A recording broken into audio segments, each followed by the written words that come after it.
I just find that the whole t-shirt market in Malaysia was quite dull. There are not much interesting things around, and even if they are all the fake t-shirts, you know, from rock t-shirts to you know, pop culture t-shirts and things like that. And I personally, I like statement tees. I like to express myself through t-shirts. You know, this is what inspired me to get t-shirts with statements, with slogans, with meaningful things that we can express ourselves. From everywhere. It's from a magazine that I read, in the billboard the protester was carrying outside Donald Trump's office. It can be a statement by our previous Prime Minister, for example, the Kang Kong one. Yeah, things like that.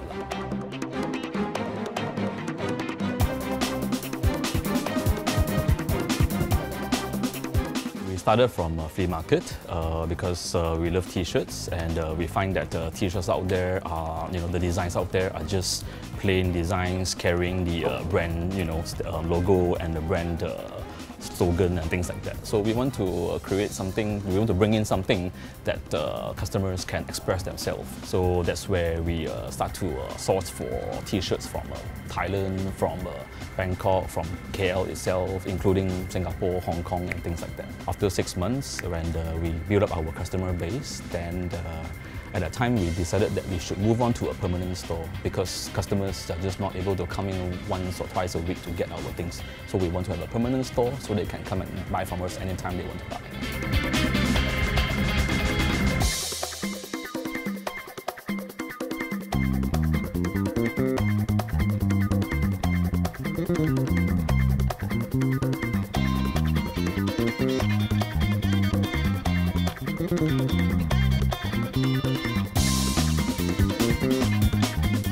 We used to bring in the licensed Star Wars and Marvel and DC comics tees from Thailand. But even though they are considered as original in Thailand, once they cross the border to Malaysia, it's considered as not original. So from then on, the Marvel and Star Wars, they saw that we are selling a lot of these original, non-original items.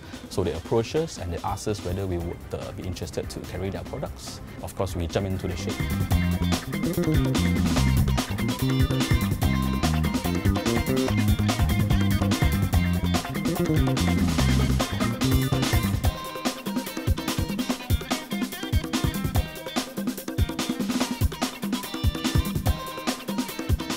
Probably like 6 times, 7 times over the years. It's mostly for these t-shirts because some of them have lots of messages that are not supposed to have, or sometimes words like the F word or the S word. Yeah, KDN did come, I think it was just last month. This time is for some of those illegal items that is printed on shirts. Yeah.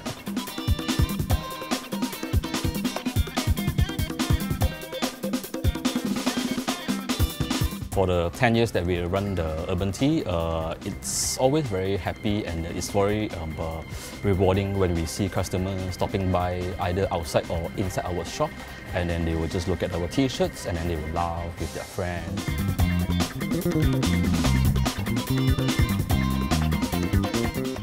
We hit that 1 million revenue mark, I think, the 3rd or 4th year that we started our business. I think when we had the 3 stores. When we had the 3 stores, we hit that mark already. And now it's just slowly going. It's hard at times. A lot of us make it in the first couple of years, but after that, you know, things just don't go as well as, you know, before.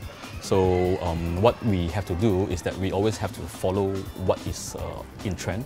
That's number 1. And number 2, we have to keep our concept in line as well. So with the new trend, but we don't just, you know, jump into the new trend, completely forgetting what we do.